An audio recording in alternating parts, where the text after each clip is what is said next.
There's a moment, a tiny space between what happens to you and how you react. In that space lies your freedom.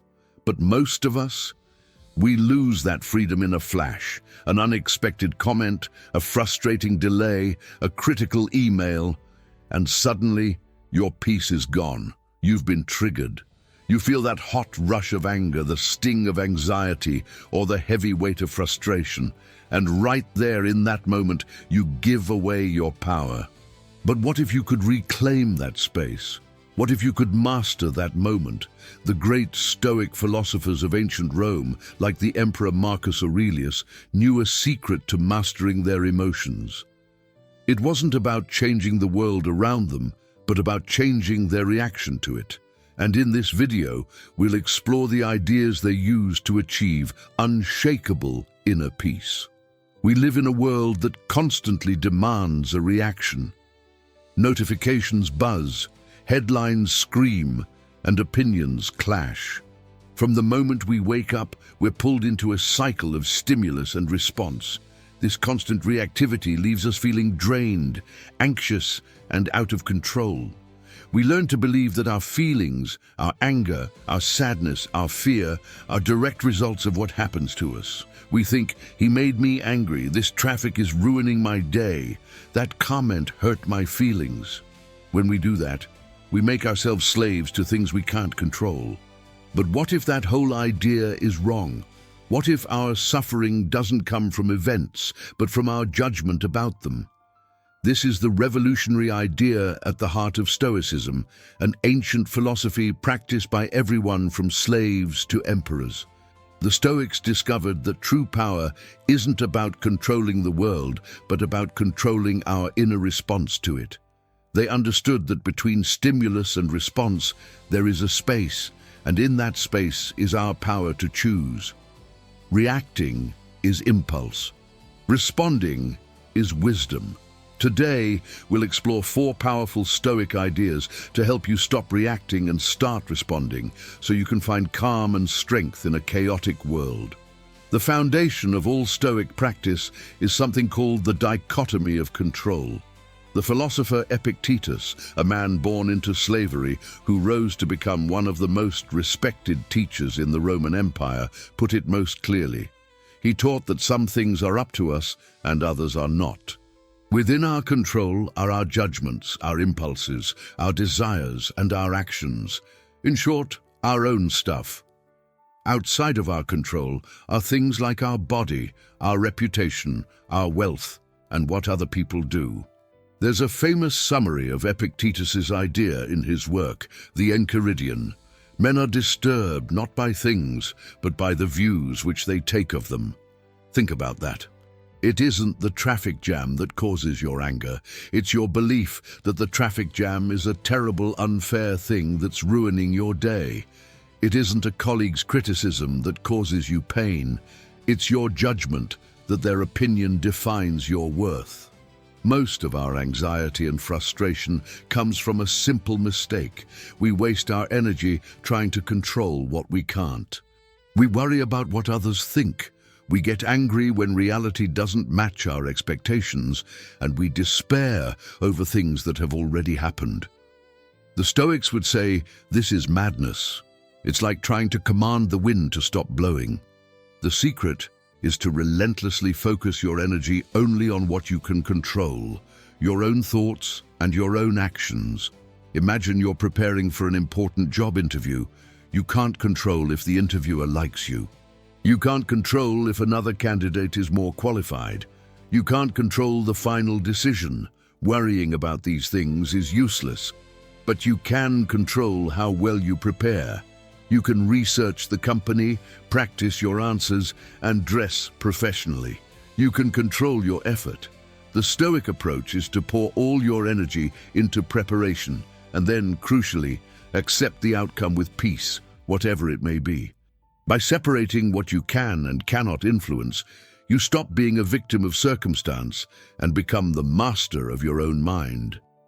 The space between what happens and how you react might be tiny, but it's where your freedom lives.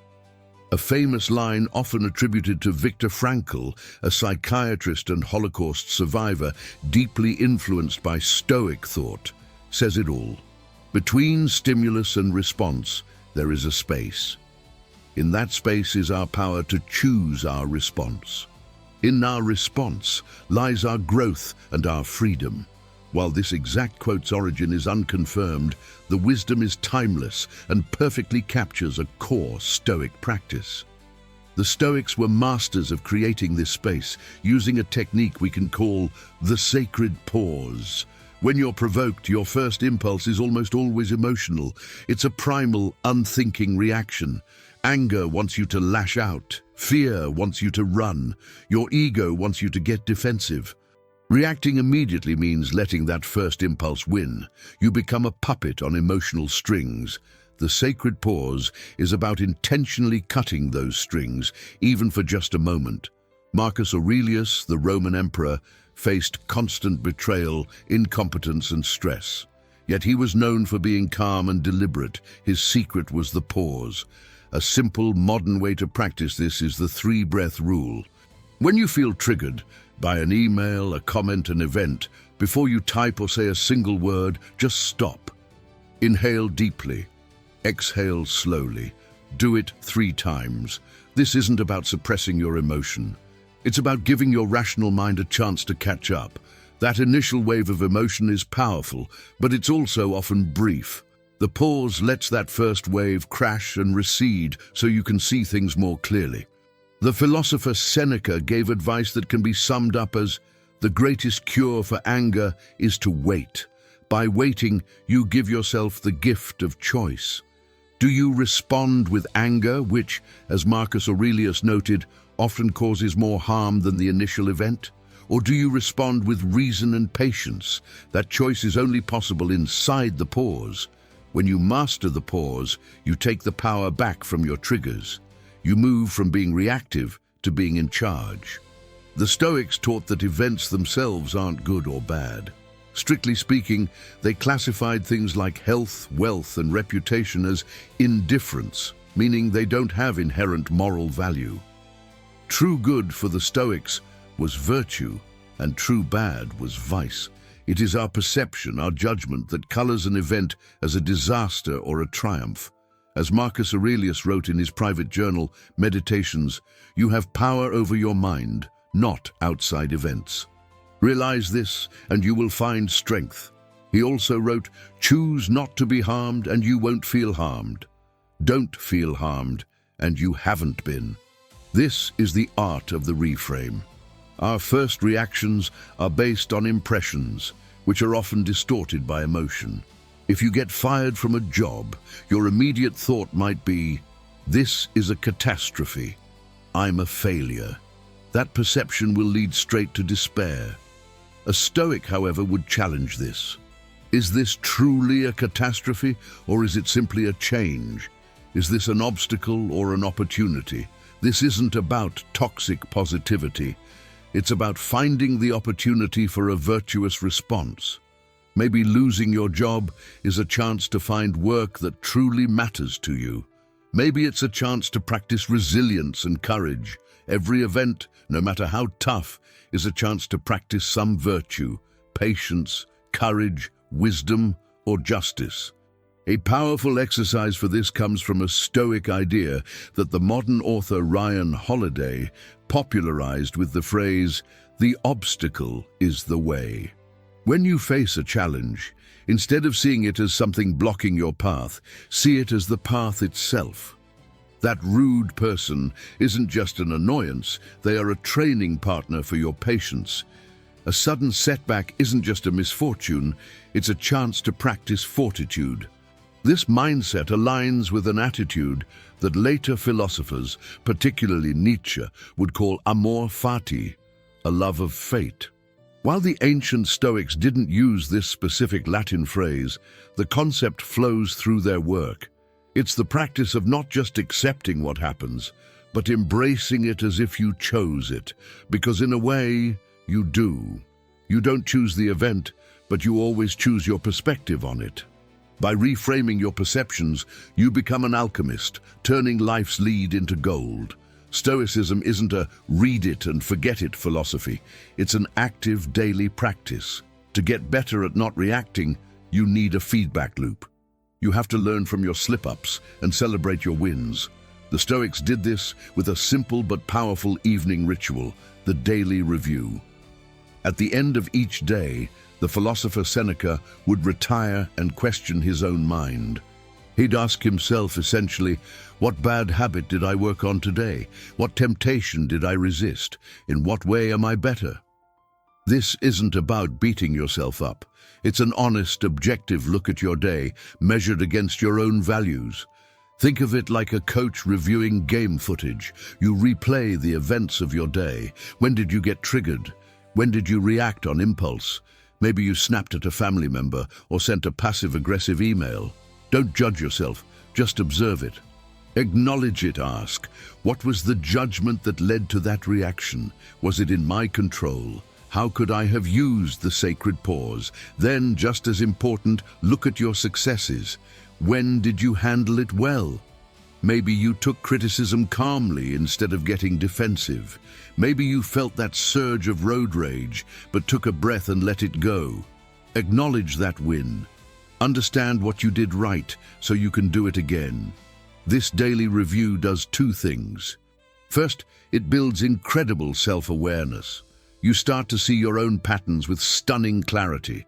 You learn your personal triggers and the flawed judgments that fuel your reactions. Second, it creates accountability. Seneca wrote that your anger will be more controlled when it knows it has to face a judge each day. When you know you're going to review your actions in the evening, you become more mindful during the day. This simple 10-minute habit compounds over time, slowly transforming you from someone enslaved by their emotions to someone who is the master of them. The power of not reacting isn't about becoming a cold, emotionless robot. It's the exact opposite. It's about building such a strong and peaceful inner world that you are free to feel your emotions without being controlled by them. It's about achieving inner freedom. The wisdom of the Stoics is just as vital today as it was 2,000 years ago. By mastering the dichotomy of control, you focus on what truly matters. By engineering the sacred pause, you reclaim your power to choose. By reframing your perceptions, you turn every obstacle into an opportunity. And by conducting a daily review, you commit to getting a little better every single day. These aren't easy tricks. They take daily practice. But the reward is the greatest prize there is, a mind that can't be shaken by the chaos of the world, a mind that is free. The next time you feel that flash of anger or that sting of frustration, remember the space. Pause, breathe, and in that moment of stillness, choose to respond, not react. Choose strength, choose wisdom, choose freedom. Which of these Stoic ideas resonated with you the most? Share your thoughts in the comments below, and let's continue this conversation. And if this video brought you some value, share it with someone who might need to hear this message. Thanks for watching.